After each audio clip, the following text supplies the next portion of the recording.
think I just went live now too, and I got caught again. All right, guys. Good evening, everybody. Welcome to Cosi Talks. All right, guys, I am using my not so trusty software BeLive. So I need you guys to let me know that this is working, that you can see me, that you can hear us. And mic test, mic test. Yep. Hello, hello. All right, guys. Hey, it's Harsh on board. Okay, good. So Mike, Tom, I don't know if you look at the right hand of your screen, you should hopefully be able to see the comments coming in. Oh, yeah. I don't. You don't? I got it. Yeah? You don't have your chat box open there, Mike. All right, so Harsh can hear us. Thank you, Harsh. Guys, as you jump on board, if you don't mind giving us a shout out, you know, if you're on the show, I like to know where people are from, who you are, where you're from, and what's in your mug. Cheers. We're going to start the evening with the cheers. Cheers, everybody. Got my Alamo cup. Got my Cosi Talk cup. I got water. Honest, it's just water, really. Smells kind of fun. No, I'm kidding. All right, we've got Vicky on board from Lebanon, Tennessee, drinking her Pepsi. We got Bonnie. You can hear us. Thank you, Bonnie, for letting us know. We got Brian. All looks good. Thank you. Cindy says she can see us all and sound is great. Woohoo! Jody here from St. Louis, Missouri. We've got Glenda on board. Johnny V. All right. In the house. Dan Hale, Dan from Indiana. We got Ashley. Nice in Tennessee. Nice and cool. Oh, you're just bragging, Ashley. Now you're bragging. We got Damon on board. Damon, what's going on, man? Michael from Vermont. Michael, your name doesn't look familiar, so if this is your first time, welcome. Welcome on board. We got Glenda from Seattle with her spiced tea. Awesome. Guys, we've already got a nice full house going on, so we are going to go ahead and get started. Hey, Brian from Atlantic City with his iced espresso. That's a good one. That's a good one. We got Doug. Hey, Doug. Hey, Bob says hello. Doug sent me Bob. Bob number 2. I've got 3 Bobs here now that people have sent me. So he sent me Bob number 2, which is wonderful. He's been making a lot of appearances lately on the Cosi Talks page. Hey, Benny, how you doing? Benny, we got the Texans on board tonight. Don't mess with Texas tonight. We've got everybody on board this evening. All right, guys. We're going to go ahead and get started. For those of you joining me for the first time this evening, welcome. My name is Cosi Belloso. I'm a physical therapist, amputee specialist here in Tampa, Florida. And tonight, week 2 with Blatchford in the house. Thank you for sponsoring this show. We've got Mike Magee. Hello, how are you guys doing? There's Mike. He is our prosthetist and expert from Blatchford, and Tom Allred right in the middle, right in the hot seat where he needs to be. And guys, I've been waiting a long time. I've been talking about Tom all week. I cannot wait for you all to hear his beautiful story. And if there's anybody who's an expert on everything prosthetics and what's out there, it's going to be Tom. Because Tom, how long have you been an amputee now? Well, I'm just getting used to it. August 5th of 1961. Yeah, 59 years ago. You got a couple of years there of experience that you can tell us about what you've seen and what you've experienced. So I'm really excited about this, guys. So guys, last week, if you joined us, we were talking about the Linx. Okay. The Linx is the first fully integrated system. And what that means is it is a microprocessor knee and a microprocessor hydraulic ankle. But instead of being 2 different microprocessor units, it's controlled by 1 unit, 1 brain, which is kind of how Mother Nature engineered us in the first place.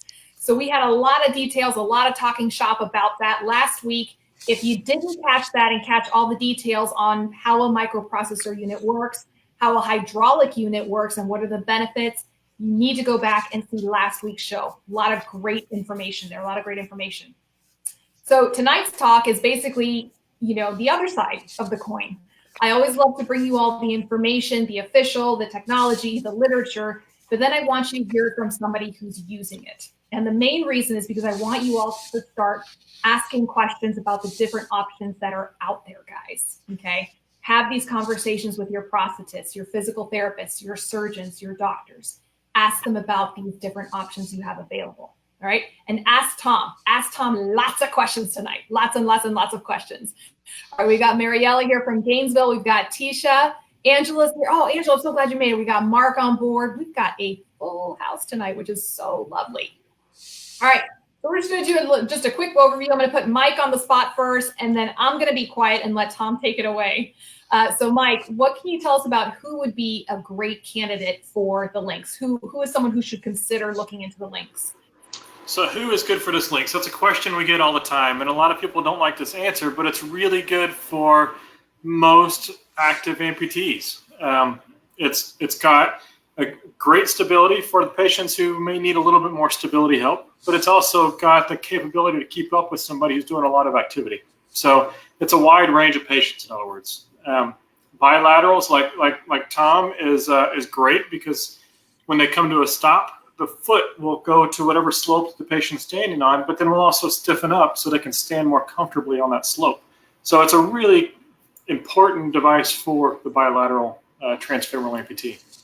Okay, and guys, Mike's going to be here all evening with us, so feel free to put your questions in the comment section for Mike as well.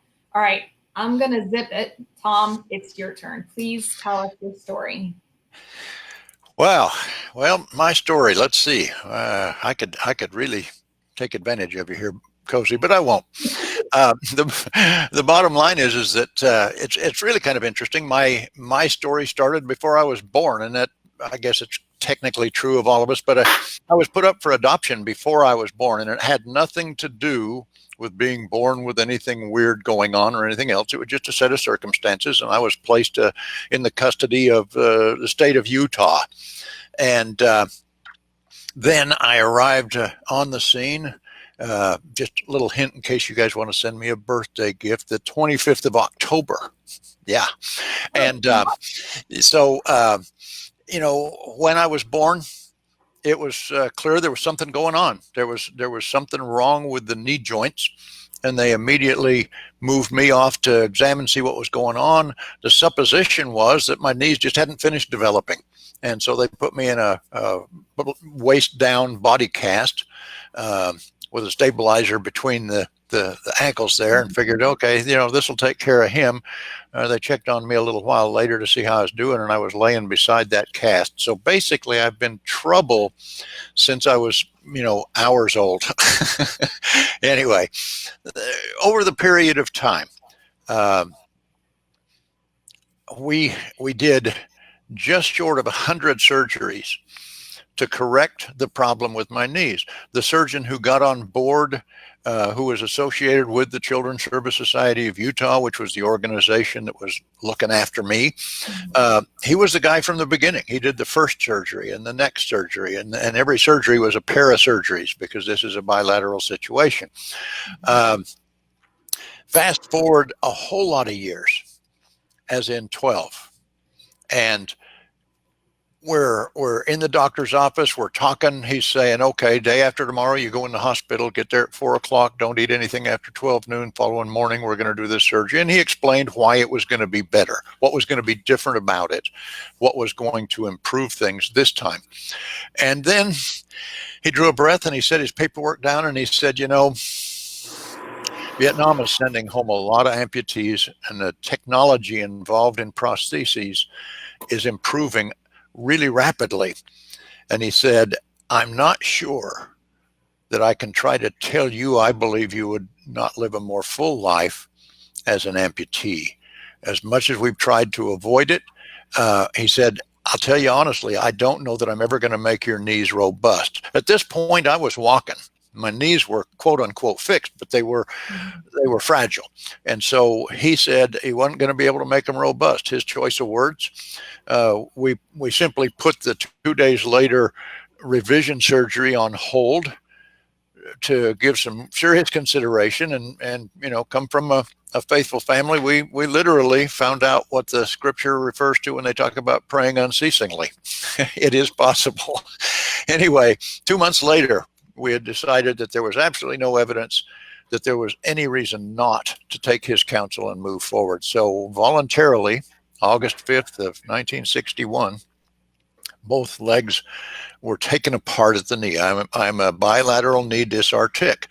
To those who don't know what exactly that means, I literally had the full femur and my kneecaps, both patellas.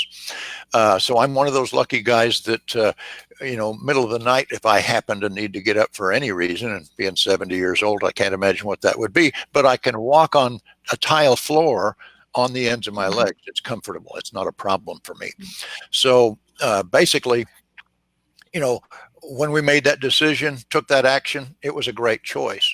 Now, you know, you back up and you look at a young guy who's been through a whole lot of surgeries, hardly had long periods, as much as maybe a month, where there wasn't some kind of healing from surgery going on in my life. I ended up going from foster home to hospital to foster home to hospital to foster home to hospital.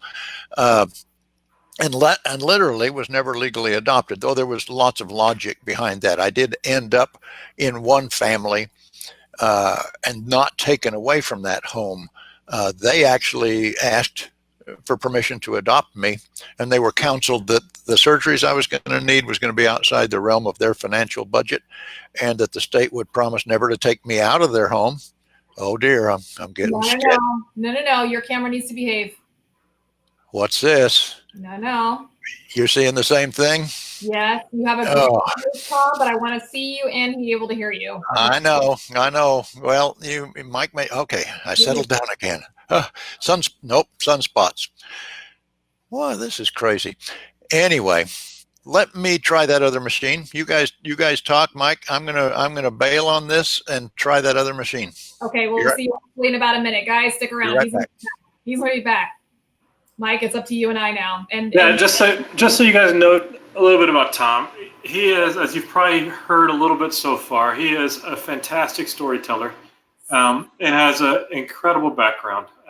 And you'll hear a lot of his stories here shortly about what he's been through and what he's done. But he's just a neat guy to listen to. So definitely stay tuned, because he really is an interesting person to listen to. Yes. And in the meantime, we've got a couple more people jump on board. So I just want to say hey to Matthew. We got Matthew, Timothy, Jim with the black coffee. And Jim, you share the birthday, October 25th. I'm going to have to remember that date. I got to send, you know what? It'll be perfect. I'll send Tom a coffee mug for his birthday. That'll Cosi Talks mug. We got Grant here from Salt Lake City drinking his Diet Dr. Pepper. Jeffrey saying, what's up, Tom? You'll be hopefully back so you can tell him in person again. Robin, thank you so much for joining us this evening, Robin. So guys, what are your thoughts on the Linx? I think there was a question actually up here, Mike, for you from Angela. Angela was asking, what knee would you recommend for a first knee? I'm in the process of getting my AKA prosthetic leg. That is an incredibly individual answer, or an answer to that is very individualized. It's so hard to tell. That's really a great question for your prosthetist. What I would say is try multiple devices and talk to your prosthetist about multiple devices. At Blatchford, we have several devices that would be good.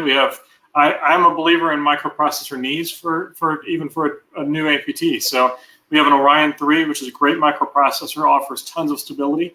It would be really easy for a new patient to be able to learn how to walk with. And then we also have the Linx, which is a little bit more involved because it's got the microprocessor foot attached. But I think either one of those are great choices, but it's very individualized, and it's something you need to speak to your prosthetist about, and don't be afraid to try multiple devices. And that's exactly the thing, Angela. Here, obviously there are some manufacturers that I work with on the show, but whenever I have a patient who's either looking for a new foot, a new knee, I always encourage them, choose more than one. And so many of these wonderful manufacturers, they offer trial programs. They want you to try their product. And that's something I advocate for a lot. This is the knee and the foot that you have to wake up to every single morning. So you need to take it for a test drive before you hit that final purchase note. And I think we have Tom. Tom, you good? We got you. I can hear you and I can see you. So. All right. Oh, okie dokie. Yeah, there we go. Hey, I'm not in the middle. I love it. I know. So, hey, rotation. I love it. So, anyway. Before you were bumped off, you were telling us a story about your family that helped you, your final family. And you had a beautiful story that you told me about your adoptive mom. And if you want to, I would love it if you could share that story about how she did therapy with you. Yep. Well, it was an interesting thing. You think back and you look at history, 1961, things like physical therapy, they may have been a dream for somebody, but it wasn't a commonplace thing. And so, here I was, 12 years old, been laid up for surgery after surgery after surgery. Like I say, the surgeries on my knees had made it so that I could walk, but only around the house, maybe at church. That was it. But doing any kind of heavy activity, I had to put on braces that would make you think of Forrest Gump. And believe me, those things were no fun. I mean, they got me up and about. I should say they were a lot of fun in a lot of ways. But the bottom line is that it was a tough way to go. And so I had lost my strength, my core strength and so forth were just kind of gone. Mom said, okay, you got to do some walking. There wasn't any such thing as, walkers as we know of them today. I had some forearm crutches. That wasn't good for posture and so forth. And really with both legs and so forth. Mom took an old crib. Back in the old days, cribs weren't something you folded up and put in the trunk and hauled around with you. They were heavy structures made of wood and bolted together. They had casters on the bottom so you could roll them around. And we just took the springs out of the bottom of the crib. Mom would lift up the one end, get it over my head. I'd duck underneath there, get there. She'd drop it back down, and we had a 30-foot long living room. I had to walk that living room 100 times a day, every day. Now, as a 12-year-old, I was pretty sure my mom was the devil's sister, but I learned better later. But man, I couldn't believe how much she wanted to torture me every day. Actually, what she did was gave me the ability to have just a totally fulfilled, active life. Unbeknownst to me, the mechanics of it, and I don't know how much of it she understood. It was later on in life that she went into nursing and got her RN and so forth. But at this time, she was a homemaker in farmland, and that was it. In any event, 100 times a day back and forth, built my core, helped me to strengthen my hips, my back. And the bottom line of it is that, from a very short time after the amputations, I was out walking. I literally, the surgeon, Dr. Clegg, God love him, he shook his head more than once about me, but I walked into my first appointment after the amputations wearing the braces. I just stuck my legs down in the braces and had a pair of crutches and came walking in. And I thought he was going to be really proud of me for doing something really good. And of course, he was really more than a little teeny bit upset because he was figuring to write me a prescription and have me go over to Fitwell Artificial Limb and Brace in Salt Lake and start the process for whittling out some wooden sockets for me. But now I had a bunch of swelling going on, and we were going to have to get me bedridden, get me elevated, wrap those suckers up, and I needed to mind my P's and Q's for a few weeks while he reassessed this and saw if I was ready. So I was like I said, I started out as trouble, and I continued it on rather well at that point. In any event, the upshot of it was that I got back in shape, and they were able to build me some legs. And I remember going in, they were measuring around my limbs and every 2 inches and marking with this cool blue pencil and all that fun stuff. And I looked over in the corner while they were switching from one leg to the other. And I've always been a fan of pretty wood, the grain in wood and so forth and so on. I like to work with that stuff. Well, I made a comment about those two really cool hunks of wood in the corner. And the guy said, well, I hope you like them because those are going to be your legs. For just a moment, I freaked out, but it was okay. That's not what you were saying. Well, I didn't know what to expect, but it did surprise me. They were huge. They were octagonal, a couple of feet tall, and they were going to cut things down and drill holes in them and chisel them out and then sand them down kind of smooth and give me a 4-ply wool sock and a couple of straps that went down to the shins and came up to a belt around my waist and send me on my way. That was how I became mobile as a bilateral AK. And you were didn't take me long. And it sounded from what you told me before that you did everything. Oh yeah, no, I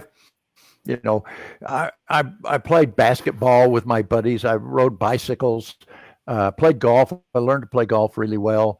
I had all the things of a normal youth.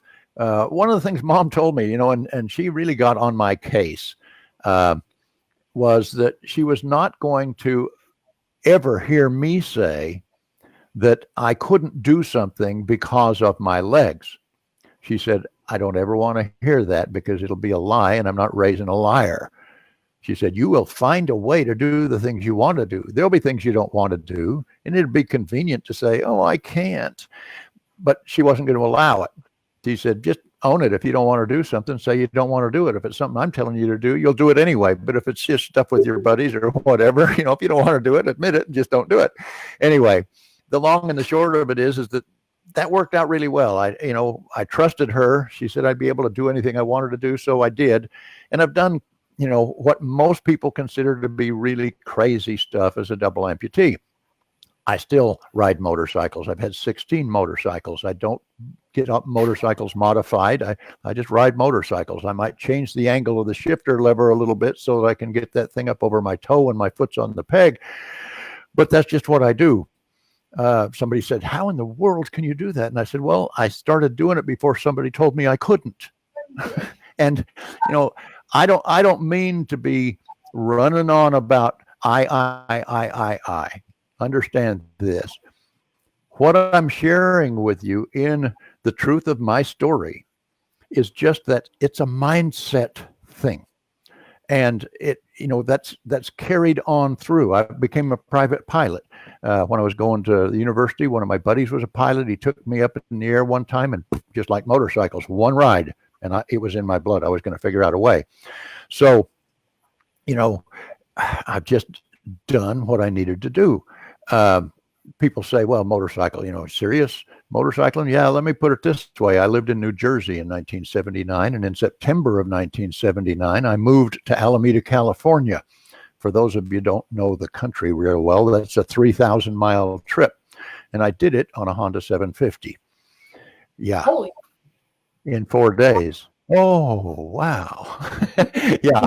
So, that's the kind of crazy things I've always done. But I didn't think of them as crazy at the time.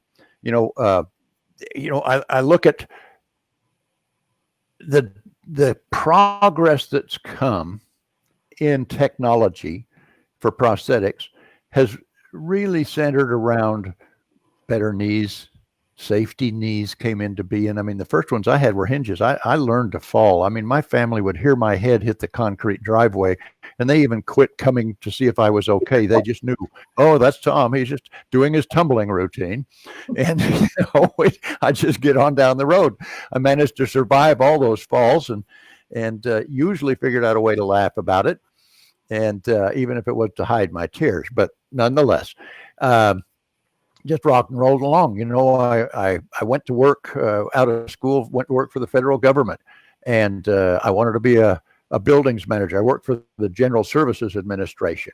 And in order to be a buildings manager, and that was a lofty aspiration because it was big money and a big retirement. That's what I was looking at, real honestly. But in order to be a buildings manager, the federal government did something really smart. I had to do every single job that I would have supervised as a buildings manager. So I had to work on the wax crew, waxing the floors, stripping the floors. I had to work on the lighting crew, climbing ladders and changing light bulbs and fixing fixtures and so forth and so on. HVAC, security, the security service for the federal buildings in Ogden, Utah. That became a problem. One day they came to me and said, we were just reviewing your file, looking at your driver's license. And it says on your driver's license that you have to use hand controls. And we can't put hand controls in every motor pool vehicle, and we can't assign you one vehicle, so we're going to have to let you go. I said, whoa, wait a minute. I'll see you tomorrow. I'm taking this afternoon. I'm burning 4 hours of annual leave. And I drove to the Department of Public Safety office at the Capitol and said, I need to talk to whoever's in charge of this place. I was a real cocky young 22-year-old at that point. And my life. We need to get that taken care of. Yeah, there you go. And this guy came out and he said, what's it about? And I told him, I said, I haven't ever used the hand controls. I put them on to comply with your requirement, but I was driving a truck on the farm, pulling hay trailers and potatoes and all this jazz from the time I was 8 years old on. I have a restriction and I'm going to lose my job because of it. And he said, let's go for a ride. He gave me the test personally. And by the time we came back, he was cussing. I thought he was mad at me for interrupting his day, but he was really frustrated that somebody had just opened a little black book without using their brain and imposed that on me.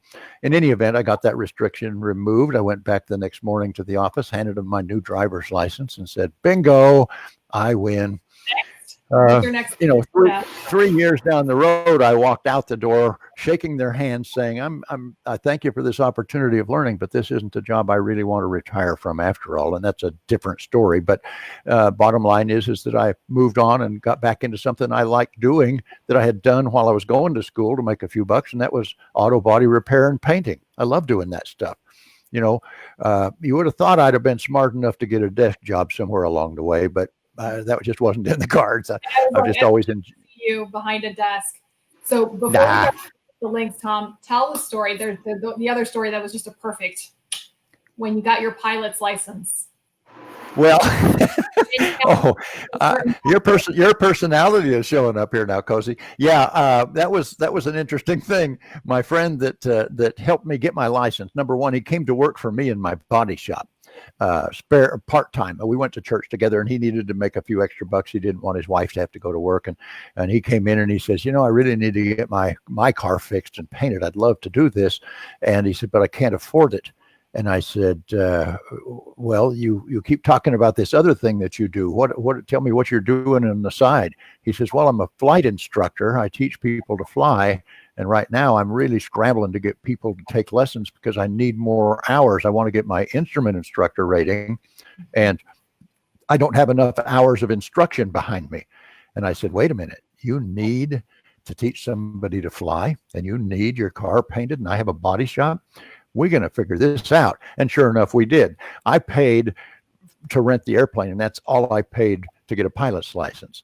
And back in 1974, you could rent a doggone airplane with the fuel, gasoline included, for $8 an hour, referred to as $8 an hour wet.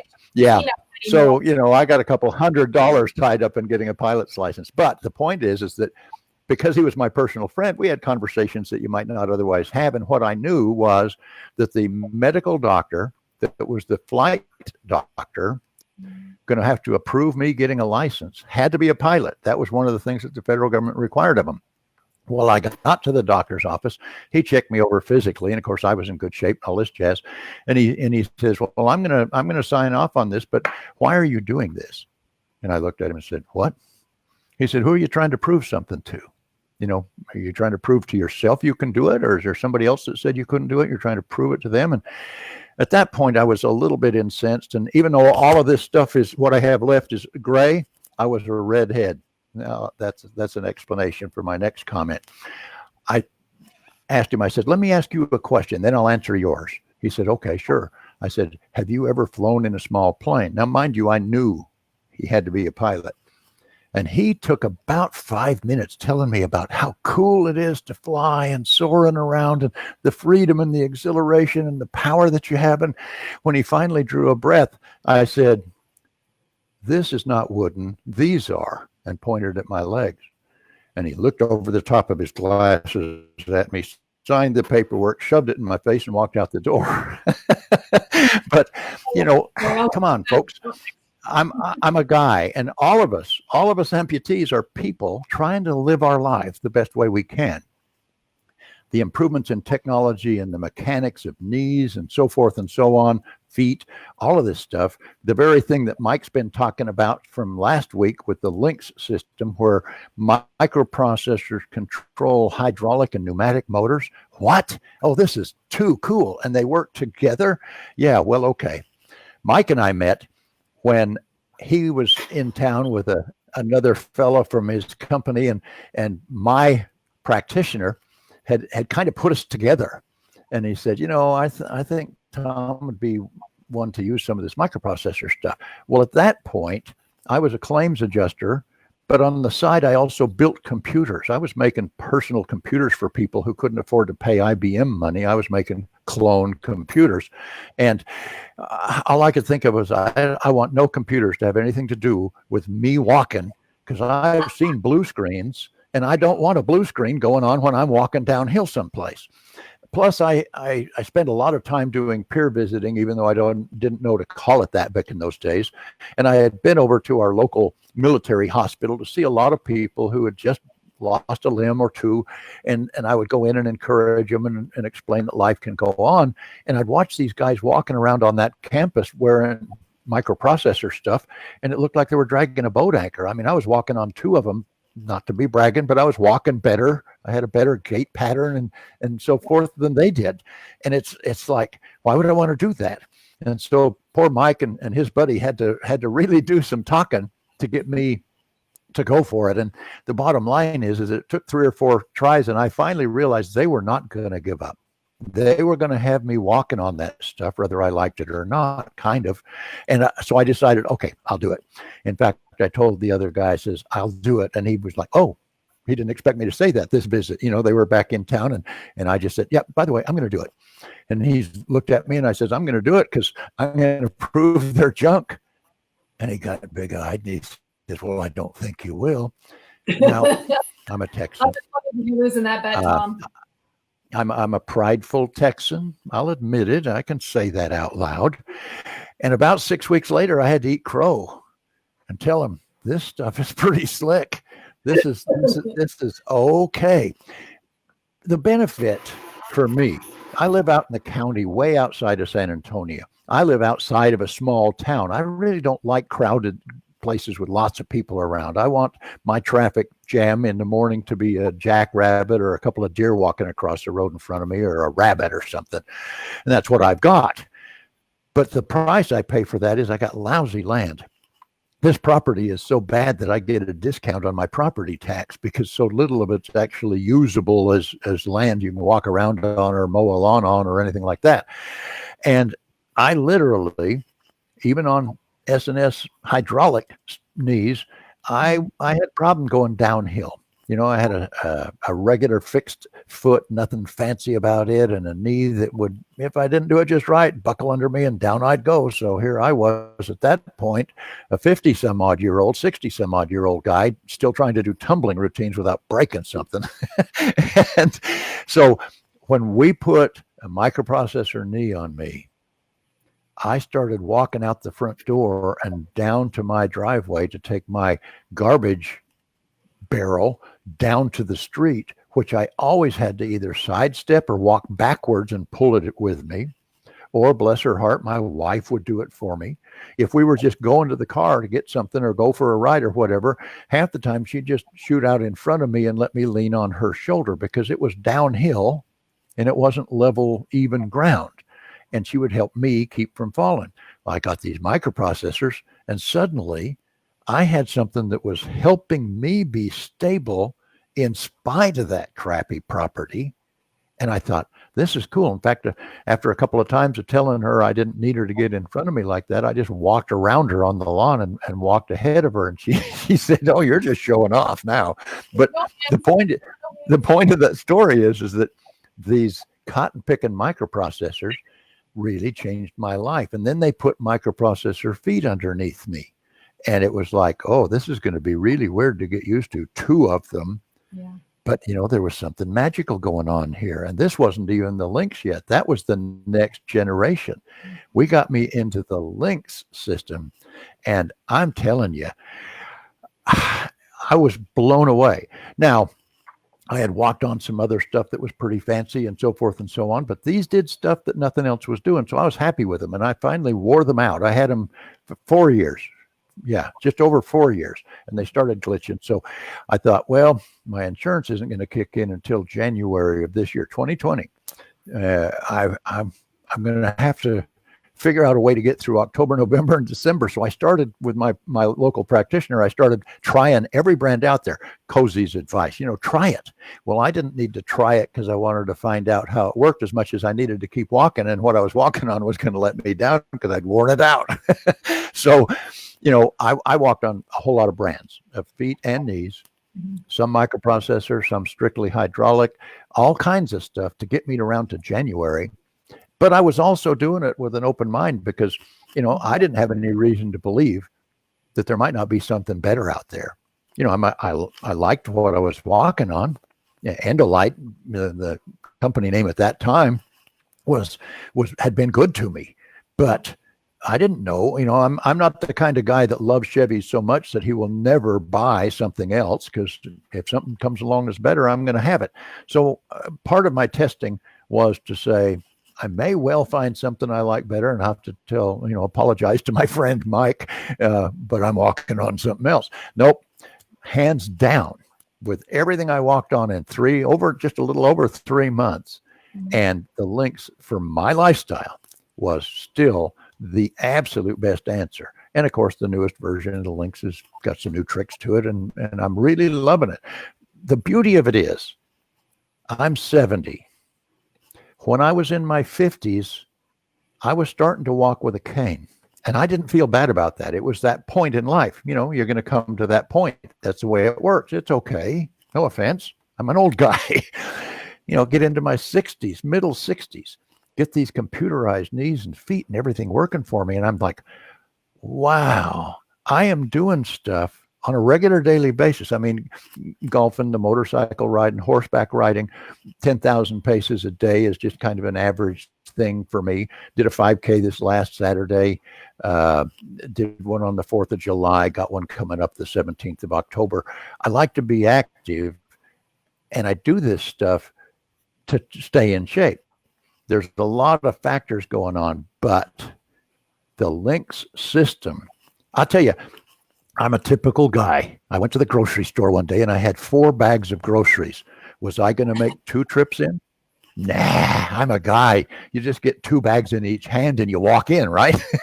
Now I've got to come back up this sidewalk, which I now pave, by the way. I actually put in concrete.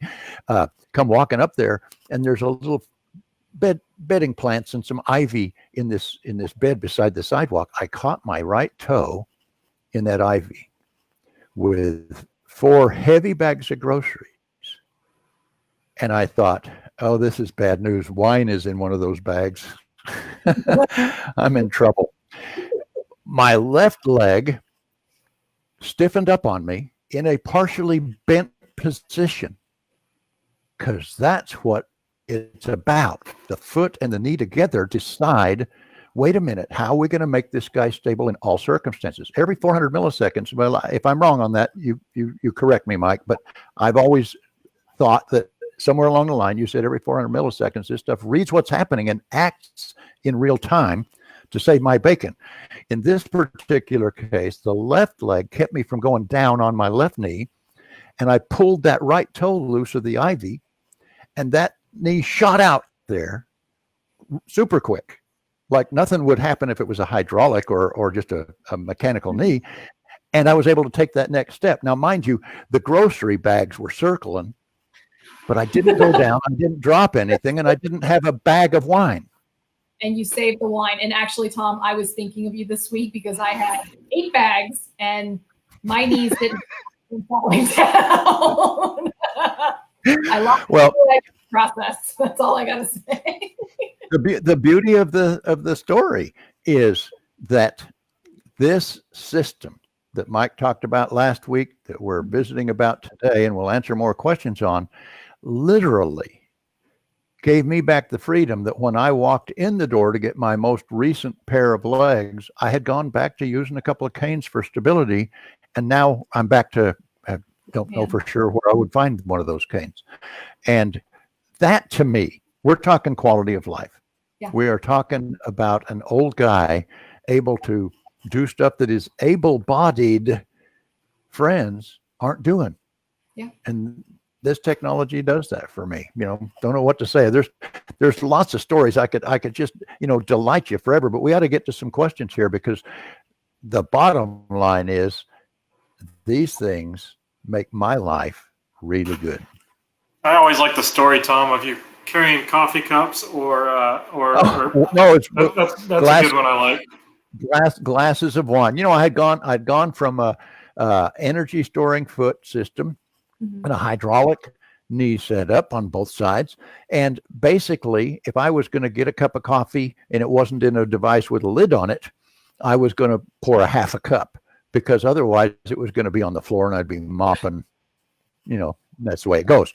That's the double amputee life. That's just kind of the way it was for years, and it was perfectly okay. I got by on that just fine. Now we fast forward and get me on these feet and knees, and two of my daughters came into town from out of town just to visit. Just said they both wanted a road trip. They're married, got their kids and all this jazz, but they wanted a road trip and come see Dad. And so they come into town, my wife and I, and they are sitting around the living room having a glass of wine. I was thirsty that night. That's my excuse. I decided I'd go get more wine, and I noticed their glasses were all empty. So I just gathered them up as I was going. And as I was walking out of the living room, I said, "Everybody want more wine?" They said, "Yeah." I poured them up. I poured them to the top. Big hands, you can see that. But I got these stemmed glasses, 2 in each hand, and I walked back into the living room and one at a time handed them off and sat down with my own. And my oldest daughter said, "Dad, this is not fair." And I said, "What did I do? What's not fair? Did I give one of them too much wine, the other one not enough?" I couldn't figure out what she was talking about. She says, "You've always thought I was a good girl, Dad. The truth of the matter is I didn't get in trouble because I could hear you coming. Your legs always made so much noise. I could hear you coming, and I'd quit doing what I shouldn't be doing." And then my second oldest daughter looked at me and she said, "You're just gliding around here."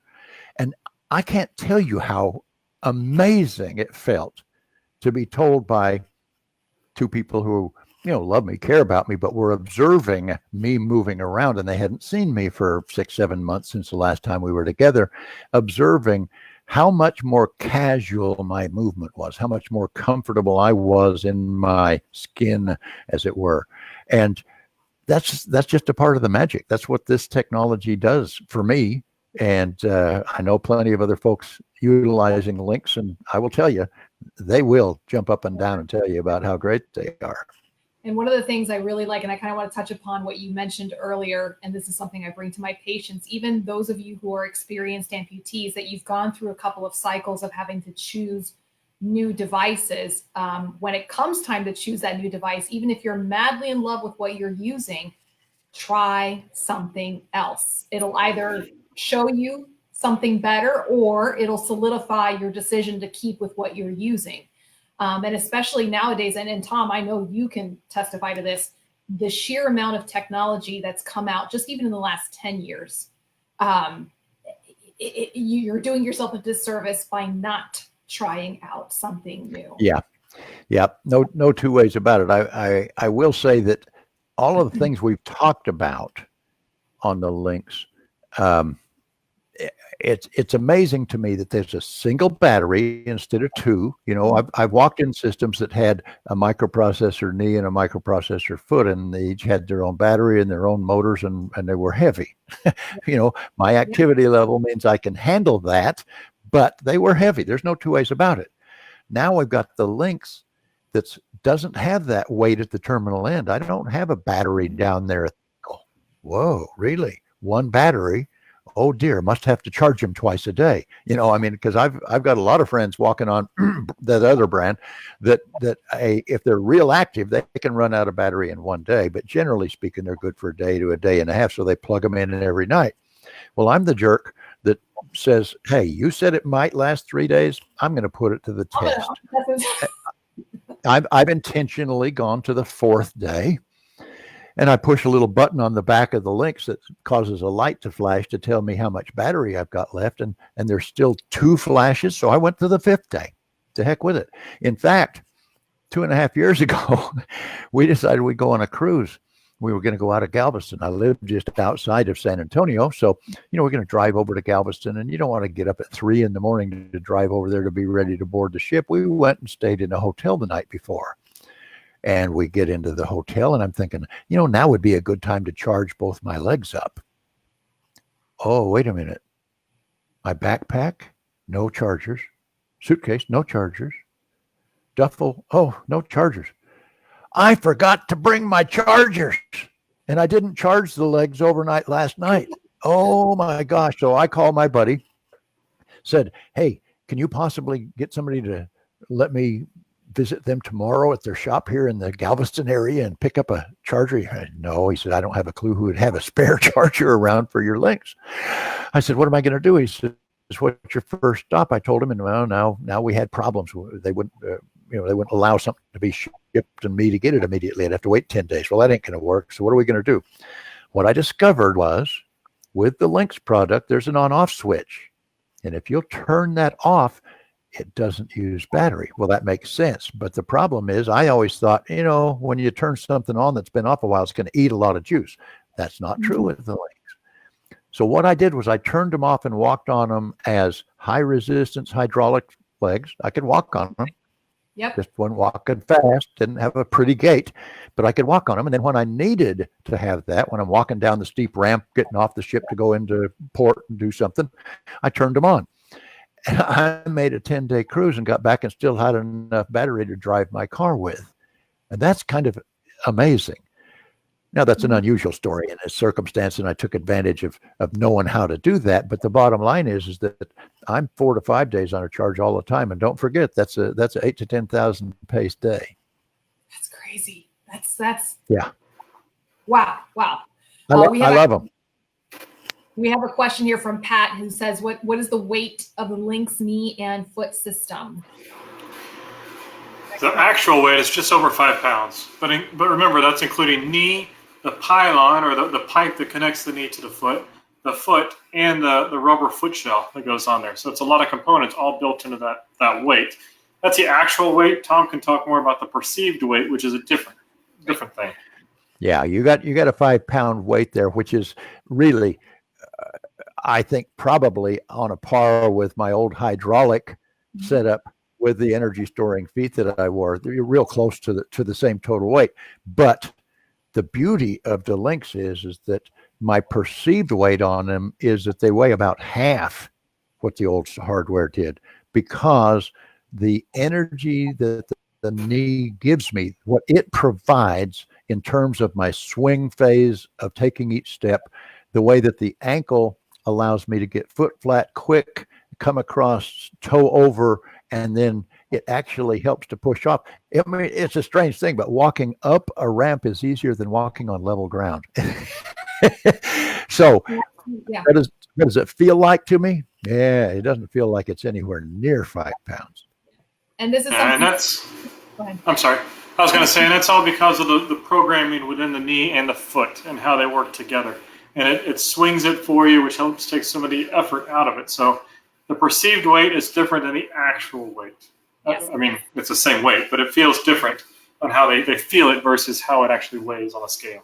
And this is something I want to, guys, we talked a lot about hydraulic feet in the beginning of the year. And I'll be honest, about a year ago, if you had told me about hydraulic feet, I would have been like, nope, those things are big and clunky and heavy. And why would I want to put more weight on my patient? And as I started reading more into the literature and the studies, it was just like light bulb moment where the efficiency, it gives better efficiency, specifically in the role of heel to toe movement. And I know I hear several of my patients who have dynamic response feet that are not super thrilled with it. And one of the things they mention is they feel like there's like a dead zone. There's like a dead spot when they're rolling over. And the hydraulic foot, without any of the other microprocessor, but just the hydraulic foot alone will help with that. And it also helps with gait symmetry, which is huge. For those of you who are unilateral amputees, gait symmetry takes the weight and the stress off of your sound side.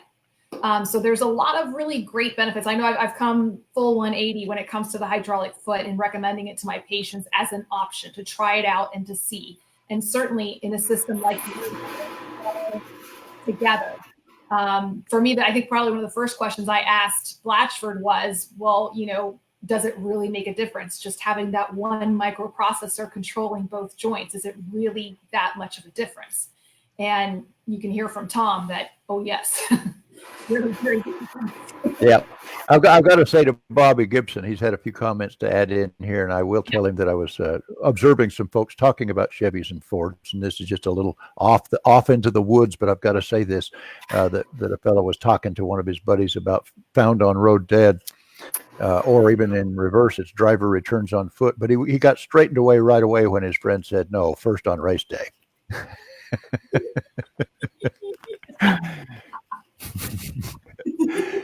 a guy thing, Cosi. I'm sorry. Right. I like my cars. You'd be surprised. We are like my cars.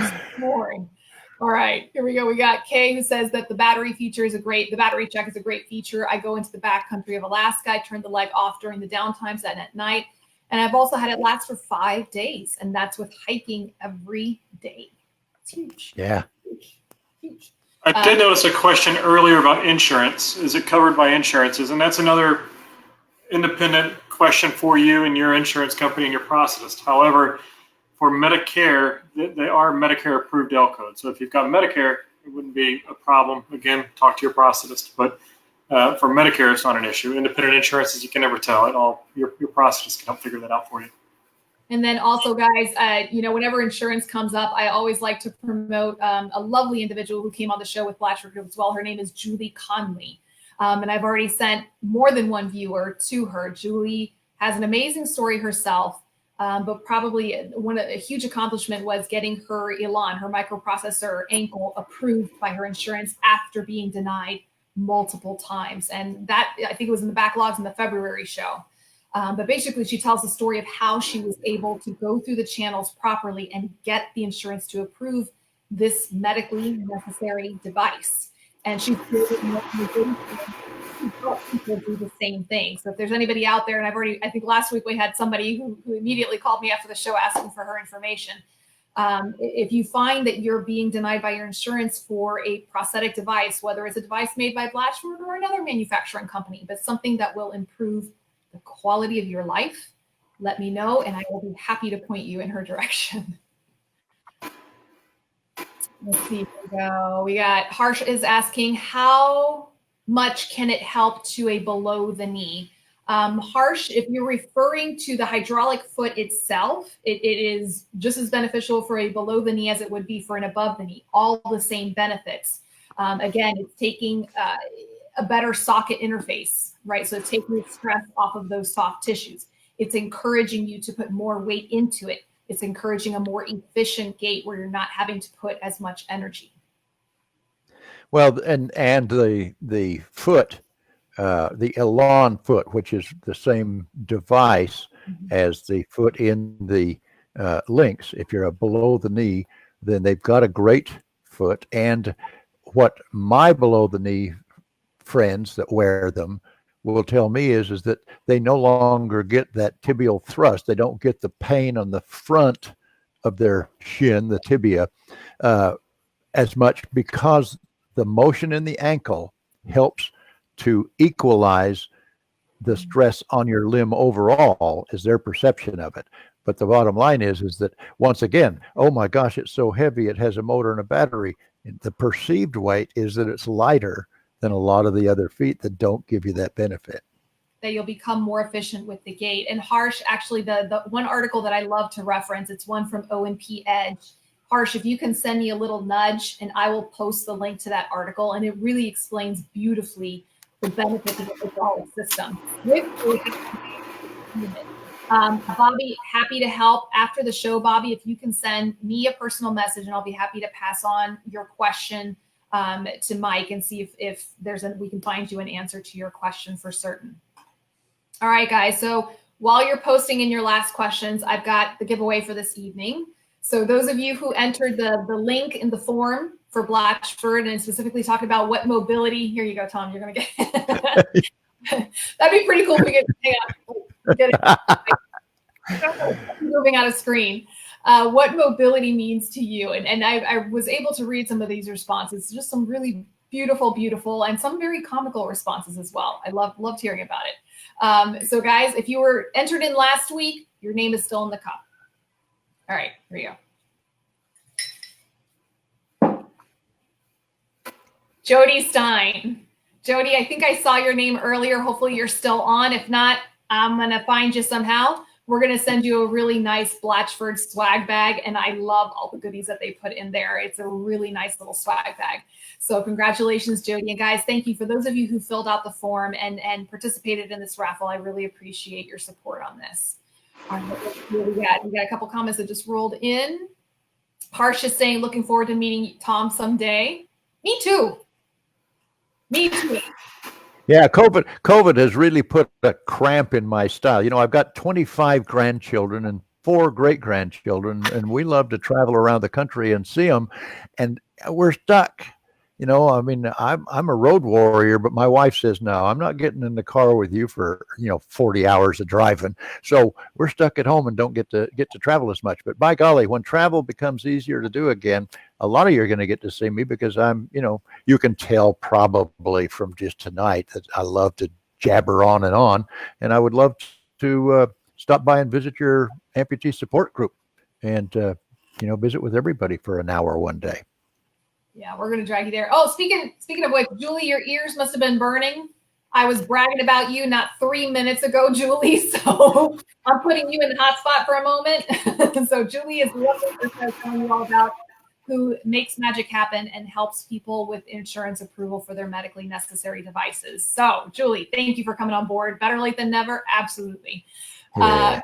Okay, so before we shut down the show, Tom, you were doing, like you said, you were doing peer visitation before it was a name, before it was a thing, before Amputee Coalition even existed. What is the advice that you give to people who are just fresh out of their amputation? What are some of the pieces of advice? Well, if you've done the battle and won the battle, that is to say, you got yourself up, you're mobile, you've fought the good fight, and you're able to throw the cane in the closet and forget about it, whatever, anything you do is going to encourage another amputee. I love surgeons, I love nurses, I love physical therapists who encourage their patients. And as able-bodied people telling a new amputee he's going to be okay, it's nice to hear, but he figures you're mostly full of beans. I'm sorry, it's a reality. If I can walk in the door and say, what questions do you have? And I'm wearing my cargo shorts, and I intentionally get the shorter inseam ones so that it shows what I'm actually walking on. I've walked in the door more times to people when, as soon as I walked in the door, they just went to tears. And the first couple of times I was taken aback. I was afraid I'd frightened them. And then I came to realize it was because all these able-bodied people told them they were going to be able to walk again. And I walked in on 2 of them, and they realized, well, by God, if that guy can do it, maybe I can too. And away we go.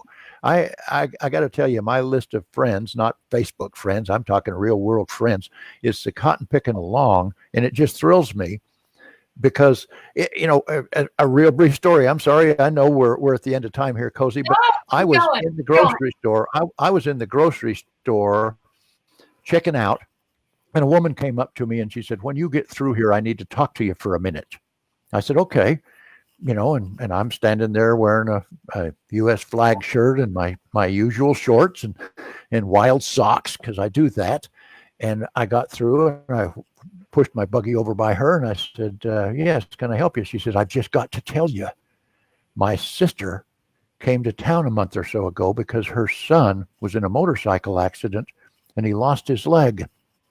And she could no longer take it emotionally. The whole family was devastated that he had died but was still alive. That was literally their emotional take on a spot they were all stuck in. And this woman came from out of state to visit her sister and just try to get some breathing room. They were walking down the street in my little town. Boerne, Texas is an antiquing town with lots of shops along a silly old main street. And they were walking along, and the woman that was talking to me saw me walking on the other side of the street, walking up, carrying stuff in my hands, and ultimately she explained, she tapped her sister and said, look. And they looked across the street and they watched me walk a half a block up and then duck into a coffee shop. I had a meeting with somebody, and that this woman just, when she looked back at her sister, tears were just running down her face. And she said, oh my gosh, maybe there's hope for Jimmy after all. I never met him. I did not meet that woman. Living my life, just being active, doing what I just do for me, benefited somebody else. And this is something that we don't understand as amputees, that what feels like failure, we haven't gotten where we want to be yet.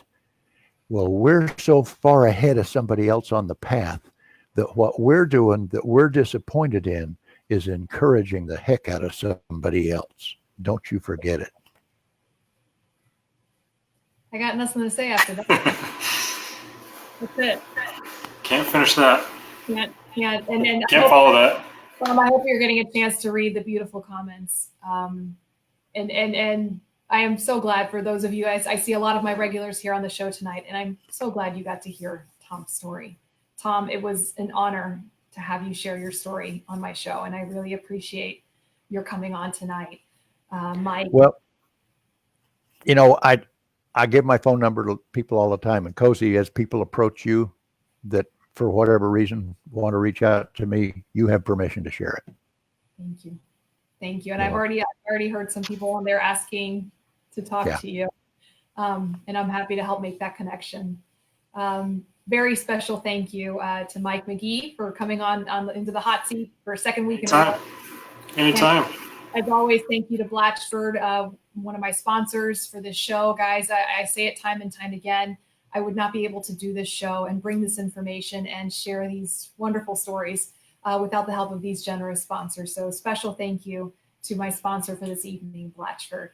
All right, guys, I'm going to bed with a head full of stories tonight, and I love it. Thanks for letting me be here. All right, guys. Good seeing you again, Tom. You too, Mike. Thanks, everybody. Next week, guys, same bat time, same bat channel. God bless, guys. Bye.